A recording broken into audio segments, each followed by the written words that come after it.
video पे चलिए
सकाळी गांवां गेल्ले आमी काल राती 9 सुमार 8 सुमार पावले तेन्ना कांय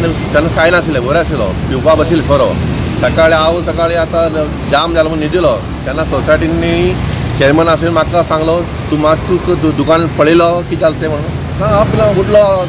जाम येयलो अबूज जालो कितें जालें म्हणून तसोच धांवून येयलो 8 सुमार पौणे 8 7:30 7:30 पावटी जाल्लें पळय आनी उक्ती जाल्लें दिश्टी पडला ताजे नंतर कितें जालें तें कांय म्हणा भितर कांय वचूं ना आतां करूं ना इतलोच खबर आहा जाल्यार हांगा सोऱ्या दुकान पिता डेली पिवू बसता जाल्यार तेजेर एक्शन कोण घेना सांगल्यार तो म्हाजे जडी करता तसो होलसेल तो होलसेल दुकान सांगला तुजी दुकान तूं कितें त्रास जाता म्हणून तो म्हाका म्हागे दुकान आसा तूं कितें त्रास जाता ते मुखार कितें एक्शन घेतलें आनी मग तुमी गव्हर्मेंटाक चिंतपाचो हांव गेलो लग्नाक गेल्लो केन्ना गेल्लो लग्नाक गेल्लो बेस्तार आनी काल मामाल केल्या लग्न आशिल्लें आनी काल दनपार पावले 3 सुमार असो आनी हांगा 10 सुमार पळयलें दुकान वेवस्थीत आसा मागीर 10:30 11 पसून वेवस्थीत आसा दुकान राती हय वेवस्थीत आमी हांगा वयलो आसा फर्स्ट फ्लोराचेर तेन्ना वेवस्थीत आसा दुकान कांय ना नॉर्मल तेन्ना रातची मात सकाळी फुडें खबर सकाळी फुडें आमच्या चेअरमॅनान सांगलें सोसायटी चेअरमॅनान म्हाका घराडेन तूं मातशें दुकानार वचून पळयता कितें जालें तुवें म्हणून पूण अजून भितर सरून आमी पुलीस येवन गेले पुलीस येवन इंट्रोड्यूस सगळे एन्क्वायरी करून गेला सगळे करून नांव कितें तुगेलें सुरेश जन्नू म्हणून सुरेश जन्नू ना तुडीकर आनी दुकानाचें नांव SV ज्युवेलर्स